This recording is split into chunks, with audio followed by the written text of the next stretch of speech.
Hi everyone, in this video we'll talk about the random variable, but this time we will focus on continuous random variable. In the last chapter we saw the discrete and now we will see the continuous. So if you understand very well the discrete random variable, it becomes very easy to understand the continuous random variable. Now if we ask, this is just an example to explain it. If we ask what is the probability a student finishes a task in exactly 5 minutes, so here one thing we have to keep in mind is that the probability of any event follow the same formula, which is the cardinal of our event divided by card omega. Okay, so let's apply this to this experiment. Let's say that the time it takes for a student to finish his task is between 2 and 10 minutes. So between 2 and 8 or 10 minutes, I have infinity of values. Actually, I have infinity of values. If so, this is our cardinal of omega. If I say the probability that he will finish at exactly 5 minutes, not 5 minutes and 1 second and maybe 1 millisecond, etc. No, exactly at 5 minutes. I have one favorable outcome, which is 5 minutes. So 1 divided by infinity equals 0. So you have to know that in continuous random variable, the probability that our random variable gets an exact value is null. It's 0. So this is the first thing you have to know. It's different than discrete. In discrete we have this what we call PMF, or the probability mass function, where we find the probability of our random variable get an exact value x. Here we don't have this because the probability of x taking an exact value is 0. So instead of calculating the exact value, we calculate the probability of a range, actually, of a range. For example, instead of saying what is the probability that this student finished the task in 5 minutes, my question will be what is the probability he will finish in between 5 minutes and 6 minutes, for example, or 4 minutes and 6 minutes between. So it is a range here. Now, since we don't have the PMF, or the probability mass function, that gives exactly the exact probability, that x takes an exact value, here we have a range, so we call it the density, or PDF, which is probability density function.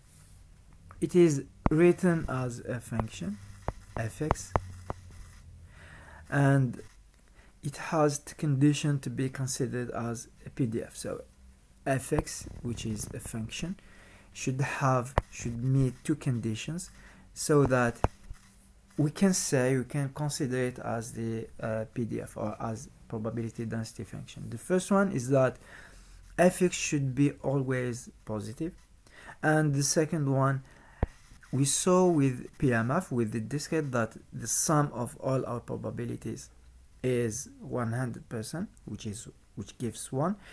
Here we don't have PMF, but the condition is that the total area under the our curve of fx, the area under it should equals 1. How to find this area? by using the integral. So the integral of fx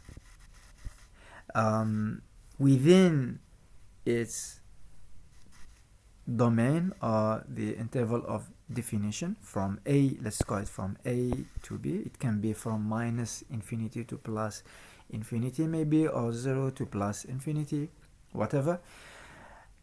The total area should be 1. So I have those two conditions. If they are met, we can say that fx, this our function, is a probability density function. Let's see this example. Let x be the time for technician to fix a laptop. We define our probability density function as follows. So fx equals 1 minus x over 2. The our function is defined. This is the domain, so x is between 0 and 2, because we know it's greater than 0 because time cannot negative, and it's less than 2, which means the technician cannot take more than 2 hours to fix a laptop. Now let's prove that this is a PDF actually. So we said we have the condition. The first, this should be always positive, and as we can see that since x is less than or equal to, so x over 2 is less or equal 1, so all this is greater or equals 0. And the second condition is that we said the area below this function, the curve below the curve of this function is 1, or the integral of this, the total area is 1. So we know that the domain is from 0 to 1 to 2. So let's find the integral of this function. So the integral, actually we know that the integral of a x power b is a divided by b plus 1 x b plus 1.